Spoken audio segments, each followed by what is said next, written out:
palabra en Romanos 10, capítulo 8 al 15. Romanos capítulo 10, en los versos 8 al 15. Que los enviados de Cristo, esto es lo que hacen, predican la paz y el evangelio, lo que es conocido como las buenas nuevas. El Señor nos dice en Romanos capítulo 10, versos 8 al 15, los enviados de Cristo predican la paz y el evangelio. Así dice la bendita y preciosa palabra de Dios. Más cerca, más que dice, cerca de ti está la palabra y en tu boca y en tu corazón. Esta es la palabra de fe que predicamos, que si confesares con tu boca que Jesús es el Señor y creyeres en tu corazón que Dios le levantó de los muertos, serás salvo. Porque con el corazón se cree para justicia, pero con la boca se confiesa para salvación. Pues la Escritura dice, todo aquel que en él creyere no será avergonzado, porque no hay diferencia entre judío y griego, pues él mismo que es Señor de todos es rico. Es rico. ¿Para quién? Para con todos los que le invocan.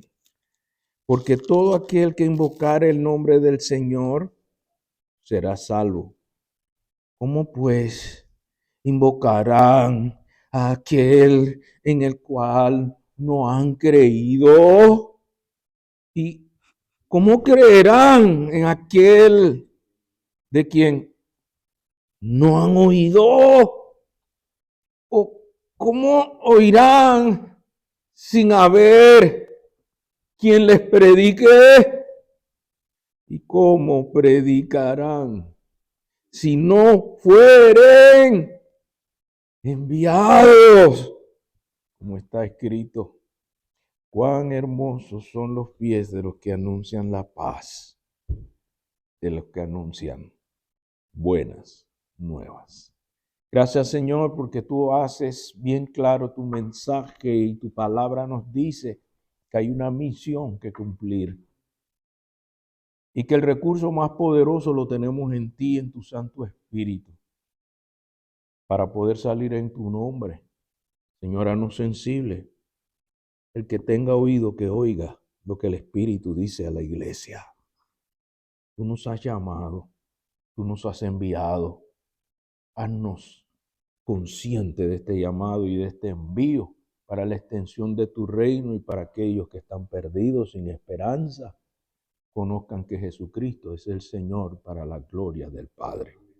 Te invocamos en el nombre del Padre, del Hijo y del Espíritu Santo. Amén.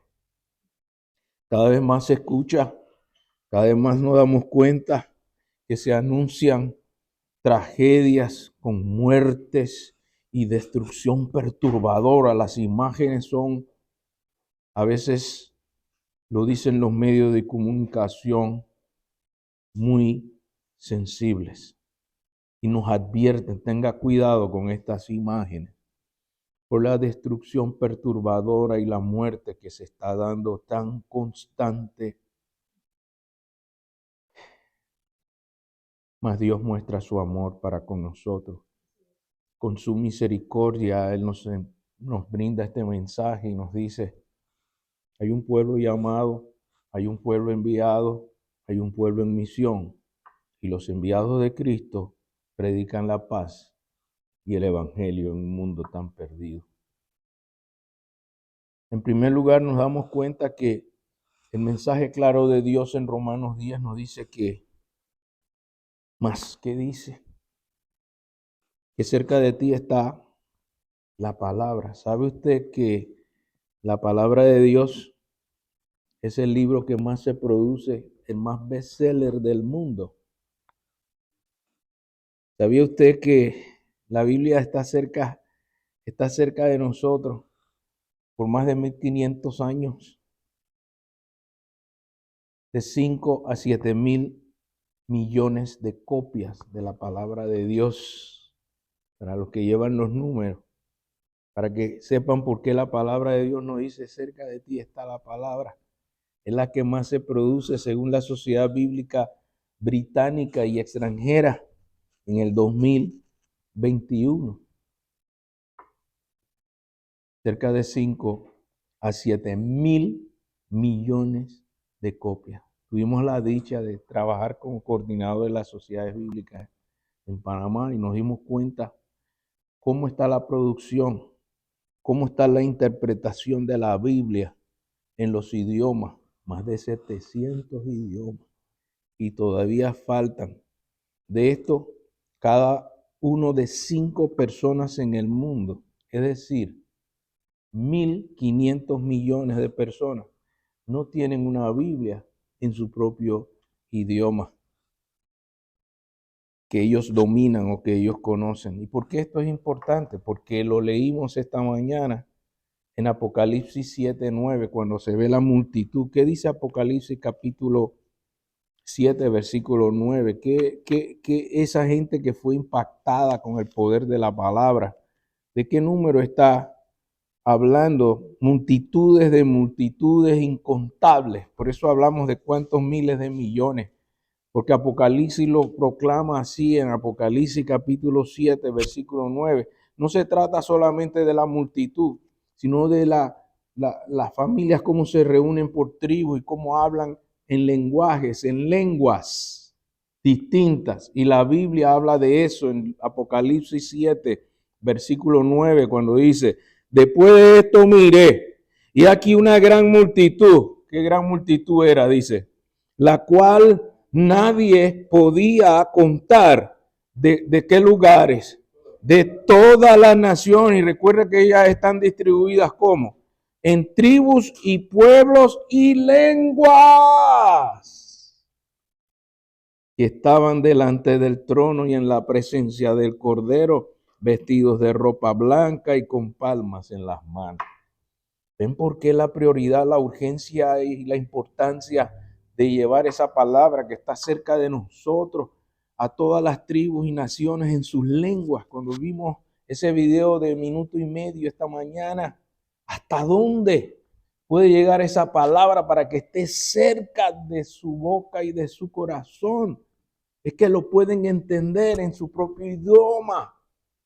Y por eso nos esforzamos para que en el siglo XXI se estima que cada año se dan 80 millones de copias al año. Tuvimos la dicha de conocer a algunos intérpretes personalmente que trabajan para la Sociedad Bíblica, que traducen en otros idiomas. Es el libro más vendido. Cuando Gutenberg inventa la imprenta, el primer libro que decide Gutenberg, que es el libro más importante que se debe imprimir, imprime la Biblia. Por eso es que está cerca de tu boca, por eso es que está cerca de tu corazón, porque Dios puso en el corazón hasta de los que inventan. Este es el libro que debe estar cerca del pueblo. 700 idiomas, 5.700 millones necesitan con urgencia esta palabra. Por eso cuando usted invierte su tiempo en oración, cuando usted invierte su tiempo en diezmos y ofrendas, esto es lo que usted colabora para que el reino de Dios se extienda y llegue en el idioma que la gente pueda entender, para que lleguen esas multitudes incontables ante el trono de Dios, porque la palabra de Dios le ha llegado cerca. Romanos capítulo 10, versículo 8. Por eso dice, más cerca de ti. ¿Cuántos le dan gracias a Dios que la palabra de Dios está cerca de nosotros? Y Dios quiere que esté cerca de otros también. Más cerca de ti está la palabra en tu boca y a donde más. No puede llegar al corazón si no hay entendimiento. Y por eso hablamos de traducirla en el idioma que la gente la pueda entender para que la guarde en su corazón. Ya ven ustedes el propósito de Dios cuando Él cita cerca de ti, cerca de tu boca y en tu corazón. Dios no quiere que nada más se quede aquí. Ya yo oí la palabra de Dios. Ya yo la he leído 4 veces la Biblia completa. Además de eso, Dios quiere que esté a donde su palabra, hermano. El Señor habla claro, hermano. Nunca se apartará de tu boca este libro de la ley, sino que de día y de noche meditarás y harás conforme a lo que en él está escrito. Y entonces te irá bien y todo te saldrá bien. Hay propósito de Dios en guardar su palabra en nuestro corazón, hermano. Esta es la palabra de fe que predicamos, dice Romanos capítulo 10, versículo 8, que si confesares con tu boca, ¿qué cosa, hermano? ¿Cuál es el propósito de Dios? La gente dice, no, ya le sembré la palabra, ya le compartí la palabra, ya aceptaron a Cristo. El propósito de Dios en su palabra dice es que van a aceptar a Cristo como Señor y Salvador. Porque el señorío de Cristo, hermano, es más importante que lo que nosotros pensamos, lo que a nosotros nos parece. Por eso el Señor nos declara que debemos tener la mente de Cristo. Por eso el Señor habla claramente en su palabra que lo importante del mensaje es que Jesucristo sea el Señor, como dice Hechos capítulo 2. ¿Cuál fue el primer mensaje que enseñaron los que aceptaron la llenura del Espíritu Santo y fueron a predicar? Hechos 2:36. ¿Qué hicieron? ¿Qué proclamaron? ¿Qué era lo que anunciaban? ¿Cuál era el primer mensaje que proclamaban? En Hechos 2, versículo 36, ¿qué decían cuando predicaban la palabra de Dios? ¿A quién predicamos? Dice.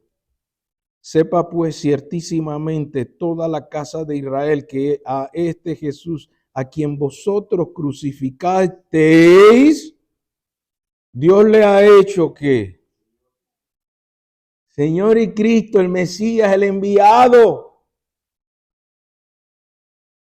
El mensaje más importante que comenzaron a predicar luego de ser llenos del Espíritu Santo. El señorío de Jesucristo. Y lo vemos también en 1 Corintios 12:3. Este era el mensaje más importante que Pablo declaraba también en 1 Corintios capítulo 12, verso 3.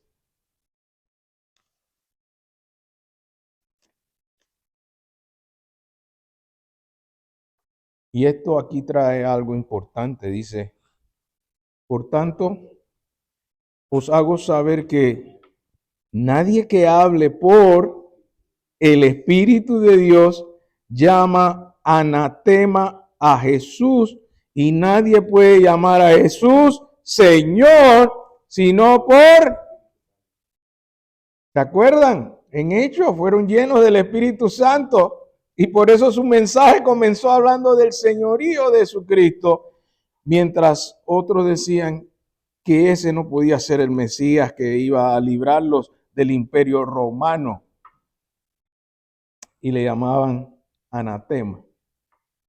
Y por eso Pablo aquí dice, nadie llame a Jesús anatema. ¿Y qué es anatema? Para los que toman notas y quieren explicarle a los que están aprendiendo de la palabra de Dios. Anatema es alguien destinado, un objeto o persona irrevocablemente a la destrucción.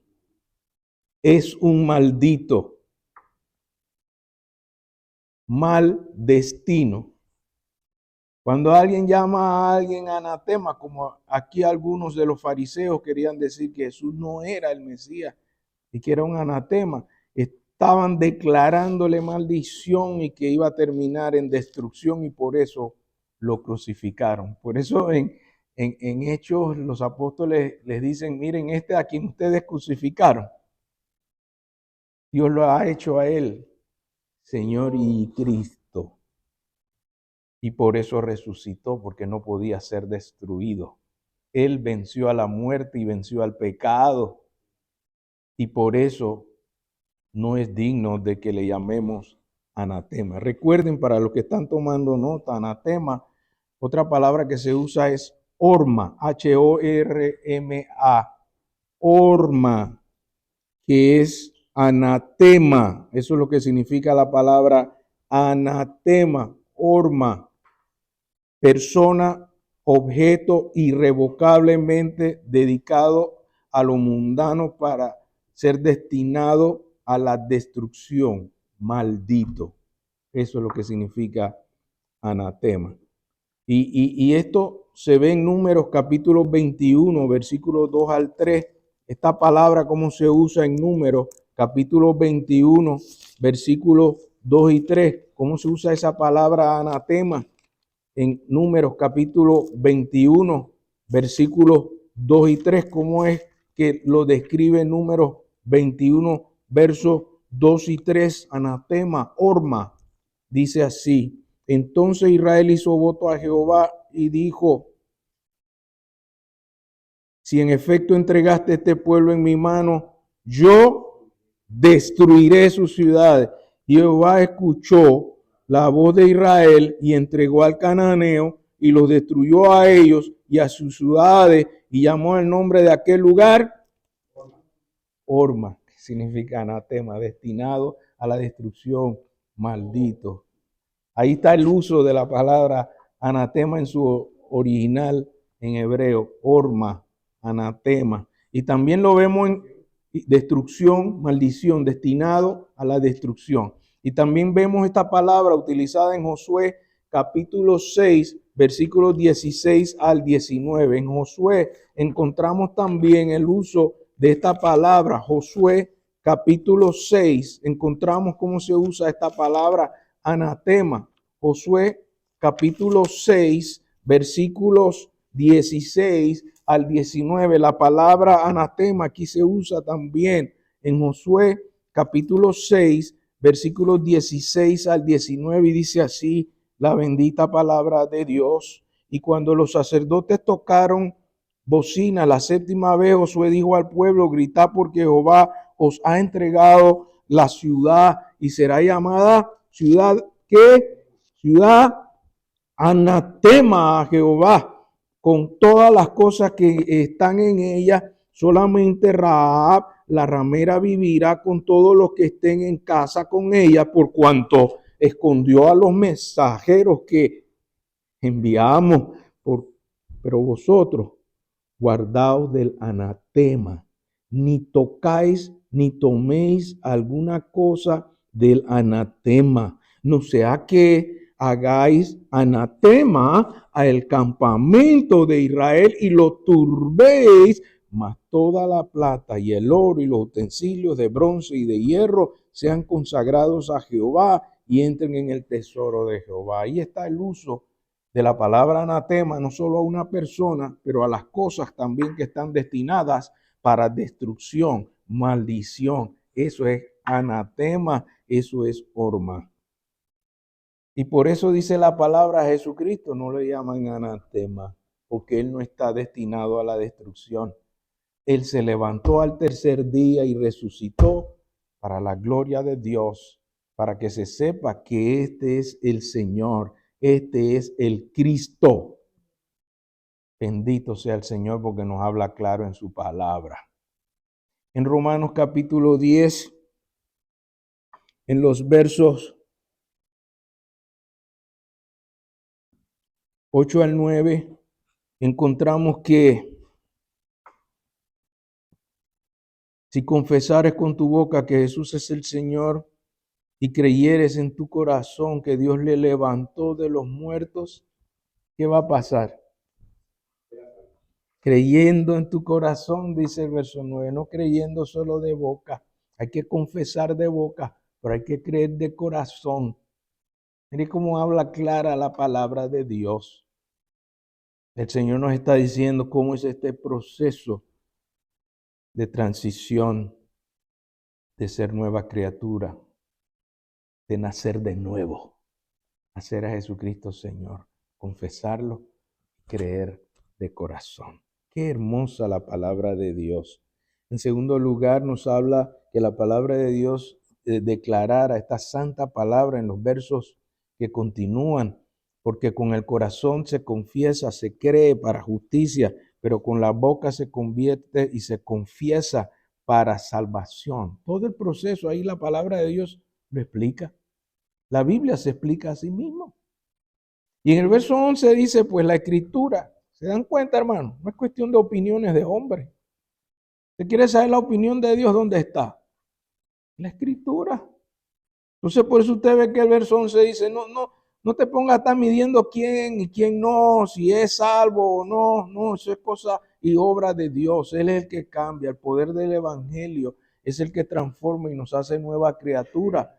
Y lo declara la palabra de Dios. En el verso 11 dice, pues la escritura dice, ¿quién lo dice?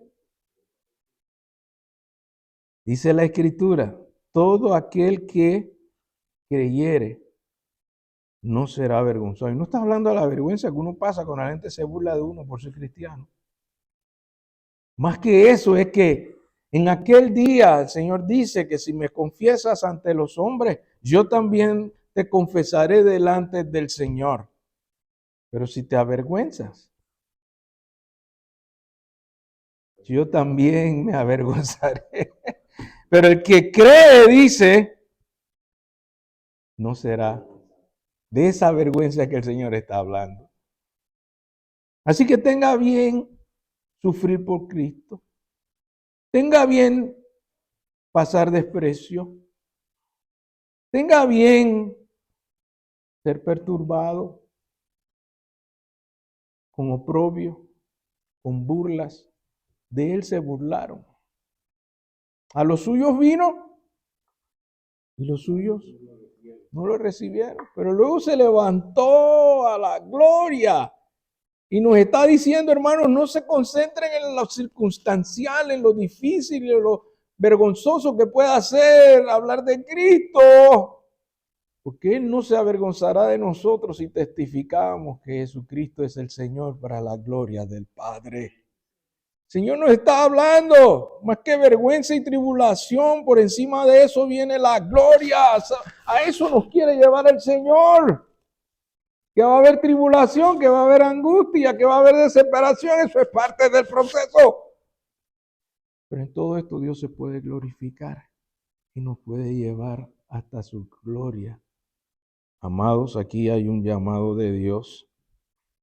El que en Él cree no será avergonzado, porque no hay diferencia entre judío y griego, pues Él mismo es que es Señor, verso 12. Y lo bueno de que Él es Señor en el verso 12, dice de la caudalidad de los recursos de este Señor. Verso 12. Dice, porque no hay diferencia entre judío y griego, pues el mismo que es Señor de todo, ¿qué es? Oh, no se queda corto.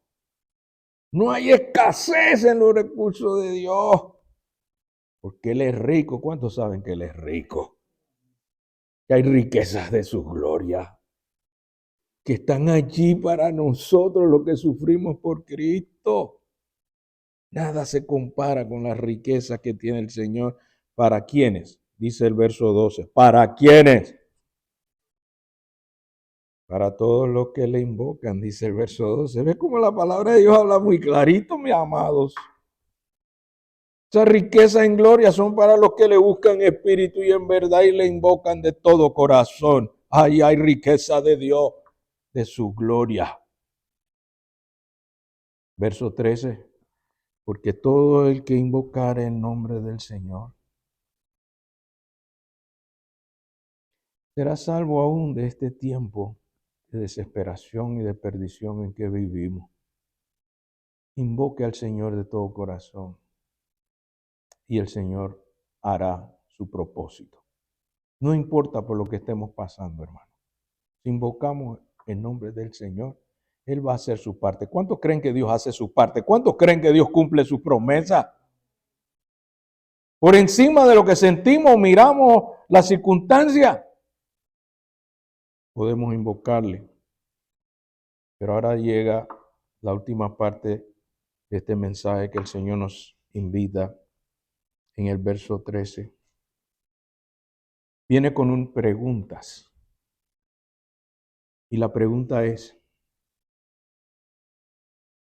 y si ustedes ven, va como de atrás hacia adelante, observe.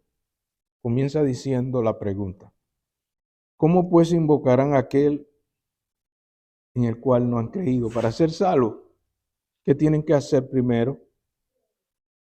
¿Y cómo van a creer? Dice. Siguiente pregunta: ¿y cómo van a creer? Mire cómo el Señor nos lleva a este cuestionario para cada uno de nuestros corazones. ¿Y cómo van a creer? Dicen aquel que no han. ¿Cómo se obtiene la fe? La fe viene por el que tenga oídos para oír. Por eso el esfuerzo de traducir la palabra de Dios en los idiomas, que la gente la pueda oír y entender. Pero ¿cómo van a oír? Sigue la siguiente pregunta. Ve el orden cómo va. ¿Y cómo van a oír? ¿Qué sigue diciendo? Sin haber quien les predique. Ya el tiempo del anuncio de los ángeles en Belén que Cristo iba a nacer, ya eso pasó. Ahora, ¿de quién es la misión? Cuando llega Jesucristo dice, esta es la gran comisión. ¿A quién se la da el Señor? ¿A los ángeles, a los querubines, a las huestes celestiales? No, ¿a quién se la da? ¿Cómo oirán si no hay quien les predique? Está hablando de estos seres humanos imperfectos que somos. Pablo dice, de los cuales yo soy el primer pecador. Dios quiere usar nuestra limitación y nuestra debilidad para glorificarse Él, por amor de su nombre, por amor a Él, no por nuestra fuerza, por el poder de Dios y su Espíritu Santo. ¿Y quién? Entonces pregunta, ¿y quién les predique? Empezamos a hacer juego de cintura, como eso no es conmigo, eso es para el pastor. El Señor está hablando aquí para todos, hermanos. Predicar no es solo pararse en un púlpito.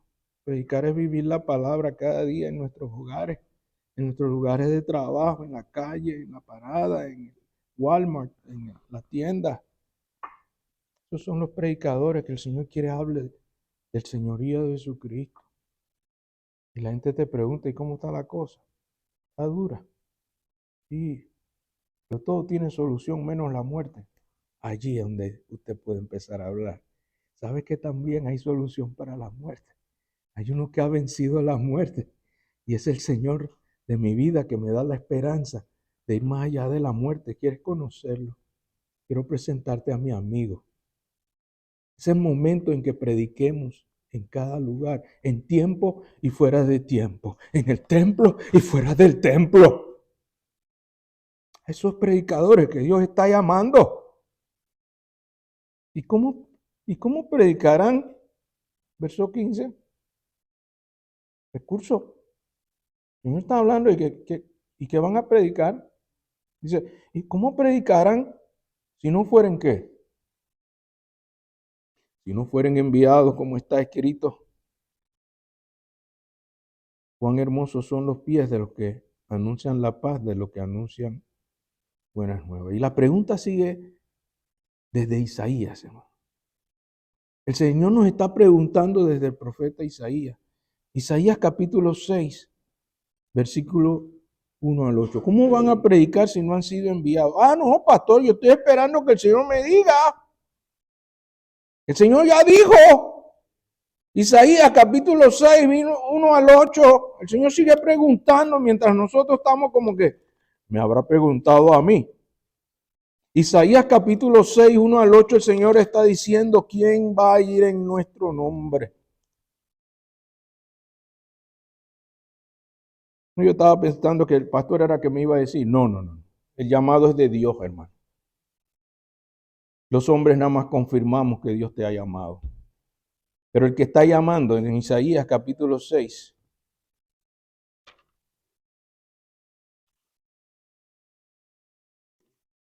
Isaías capítulo 6. ¿Quién está llamando? ¿Quién está enviando? ¿Quién será enviado.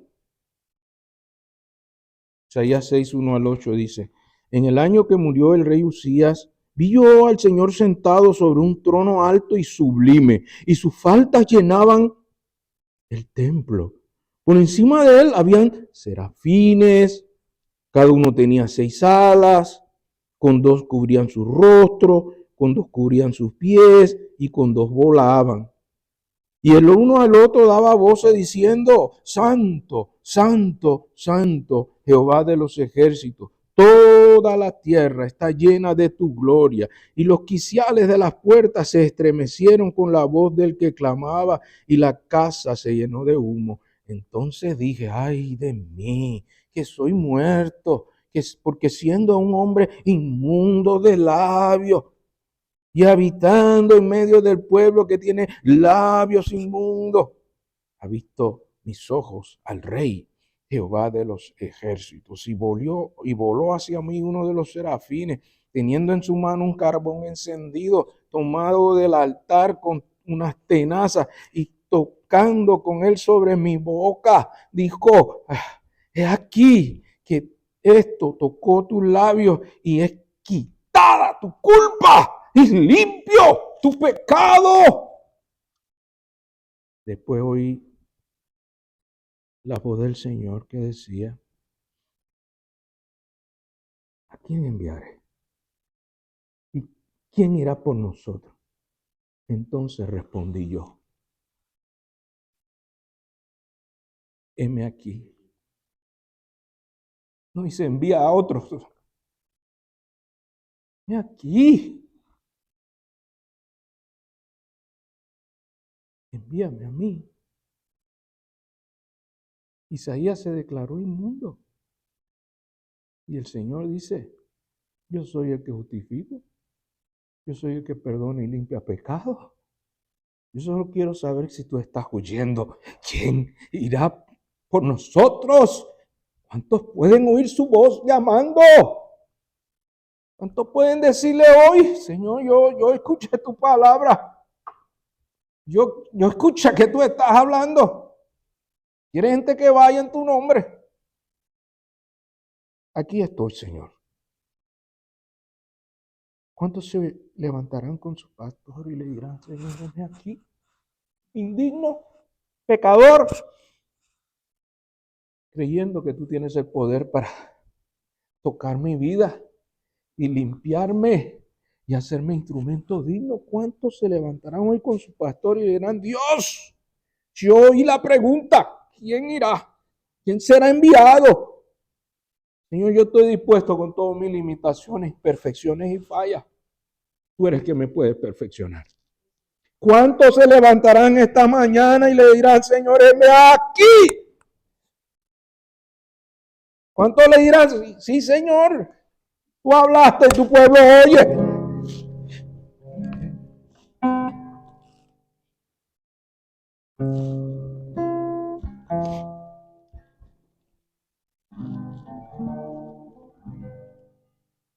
Heme aquí, yo iré.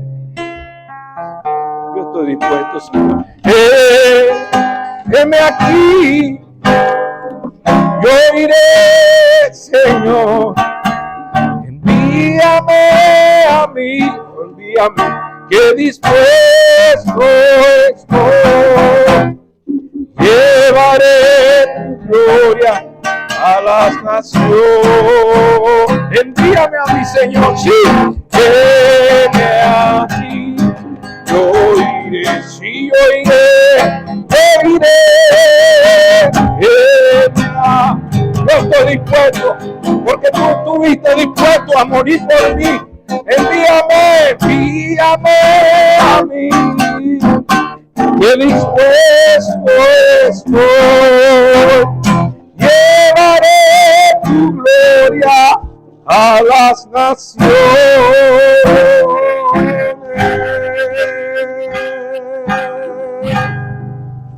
Señor, tú nos has llamado, Señor, tú nos has enviado con recursos poderosos en Cristo Jesús. Con tu Santo Espíritu, Señor, hay poder. de sembrar tu palabra y tú eres el que hace lo demás, Señor. Tú solo quieres gente dispuesta a testificar que Jesucristo es el Señor. Y en el primer lugar que tú quieres que la gente vea que Jesucristo es el Señor, es en nuestras vidas. Enseñoréate, Señor, en medio nuestro. Señor, que se vea tu gloria, a resplandecer tu gloria en medio nuestro, Señor. Que la gente sepa a quién servimos, quién nos envió. Y estamos dispuestos a sufrir porque tú sufriste por nosotros, Señor. Estamos dispuestos a ser rechazados porque a los tuyos viniste y los tuyos te rechazaron, Señor. Danos el amor y el valor de testificar a Jesucristo como Señor y Salvador. A llevar la paz que el mundo no tiene, a llevar la paz que el mundo no puede dar, a llevar esa paz que el mundo no puede quitar.